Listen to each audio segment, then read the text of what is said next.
I'm speaking today with James Reeder, who is the Head of Retail Strategy and Decision Support at Absa Bank in South Africa, one of the prominent retail banks in South Africa and, of course, partially owned by Barclays. Thank you, James, for speaking to us today. I wanted to just maybe get a sense from you of the competitive space in South Africa, where the bank's positioned and where is Absa very strong, and also want to get a little bit of sense of the demographics and what kind of a market you reach out to. Yes, Peter, we may only be 4 major retail banks, but fierce competition, lots of margin pressure on us, a lot of non-traditional entrants in our value chain, particularly retailers and telecommunications companies, also some very niche players in the payment space, but we basically dominated by 4 major retail bank players in the market. And where does Absa sit in that sense? I think all the major banks target all market segments, which is quite a large bottom of the pyramid customer base. Obviously, South Africa's got a very high Gini coefficient, which talks about the disparity in income between the lower end and the top end market. All the banks are universal banks that play across the value chain and across market segments. I think the fierce competition obviously is always in the what they call the messy middle market. That's where your profitability tends to be the best. So the messy middle is really fierce, the competition in terms of that. But Absa has made a real commitment to the lower end of the market. We've got a dedicated unit with its own chief executive looking at what we call entry level and inclusive banking market, which really looks at how do we extract value and offer great banking solutions for the under and underbanked. What are some of your strategies for I guess reaching out to that segment, and also keeping your risk profile quite low? Yes. Clearly you have to have a sustainable 100%. strategy. I think it's all about a differentiated customer service, understanding the needs of that segment, and really trying to satisfy that. I think key enablers is obviously our mobile technology, mobile banking, with the leaders in the industry and in that as reaching out to our customer base. Obviously, we're trying to look at something different in terms of footprint. We need to balance customer value and need with cost to serve. So we're looking at slightly different and lighter branch configuration options for the lower end of the market. Also going in there with more simplified product sets, which trying to stick to no more than sort of 4 core offerings to that market, trying to simplify it for everyone to understand.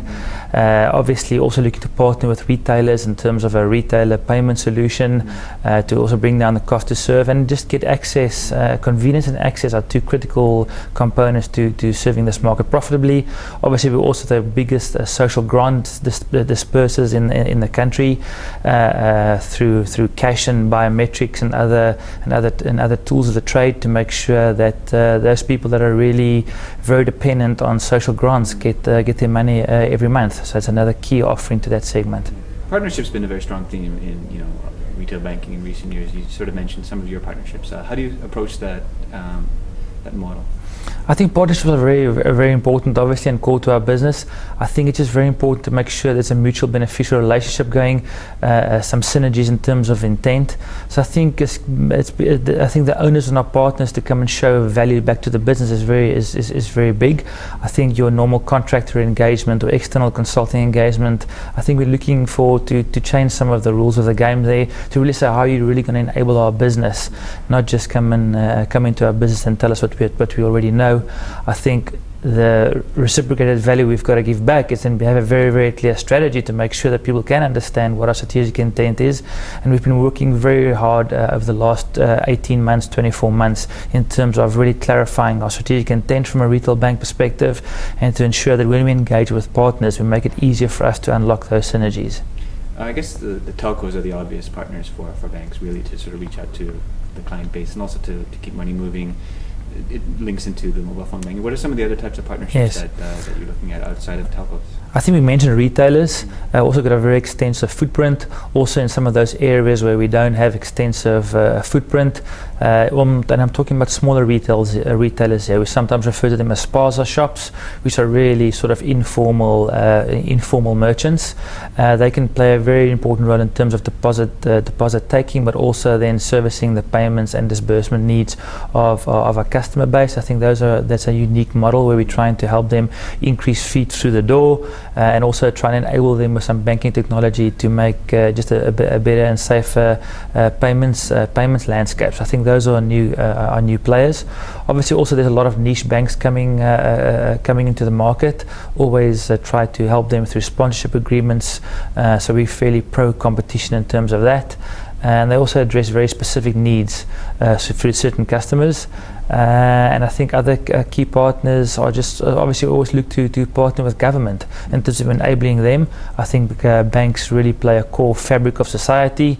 We've got a big responsibility to make sure we help the multiplier effect from economic growth, and government's a key client, but also partner for us to make sure we leverage banking for economic sustainability and growth. Regarding the mobile phone banking, every country has its own sort of version of it. I guess in South Africa or in ABSA itself, what is the flavor of the mobile phone banking, and what do you sort of? Yes. How do you make that profitable for yourself? I think mobile banking, just to take a step back, has been really a long-term journey for ABSA. It's, depending who you ask, between an 8 and 11-year journey. We've made a real multi-channel commitment, especially being driven from the digital banking environment. So our internet banking platform, our mobile banking platform, and our mobile services banking platforms all run on the same platform with the same service-oriented architecture. So it's very important for us to give a consistent customer experience on all of those electronic channels. They've got the same look and feel, very much leverage of the same sort of functionality, which makes them fairly interoperable. I think that's a very, very important strategy for us. I think also we really try to have people trust the mobile device. And I think our Notify Me proposition, where we let people know when there's activity on their account level, was the first step to really make sure that people start trusting the device and don't see it as something separate than the bank account, but rather a channel or vehicle to the actual holding account at the bank. So I think those messaging systems did a lot for us to get credibility and get trust in terms of trusting the mobile device. As a last point, I guess customer analytics is something that ABSA is very keen on developing further. Yes. How have you taken that? I think we call our customer analytics a center of excellence. It's a word that I sometimes think gets misused, but it's something we definitely in the customer analytics domain take very, very seriously. We're very focused on turning data into information and information through to insights. Core to that, obviously, apart from the specialized skills, is our segmentation approach. We've taken a very strategic stance to move away responsibly from a very biased income-based segmentation to more value-based segmentation, which includes a behavioral component and a needs component from a customer perspective.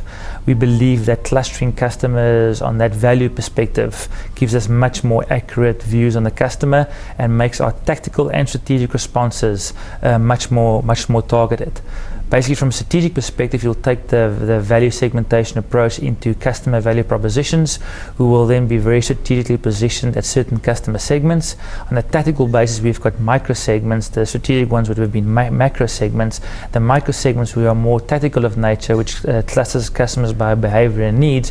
We'll then look at having more tactical solutions addressed at making those customers more profitable for the bank, but also make banking more affordable to those customers. Some of them may be using the branch too excessively, and then it's really targeted campaigns to make sure that we create win-win relationships with our customers. So we see analytics really as a key driver for our business model, and I think it helps you with the three foundation principles of our strategy, being one, to balance volume with value, the second one, to create a differentiated customer experience, and the third key principle is to balance customer need and value with cost to serve. Okay, great. Thanks so much, James, for taking us through that. Thanks for your time. Good luck with your project. Thank you.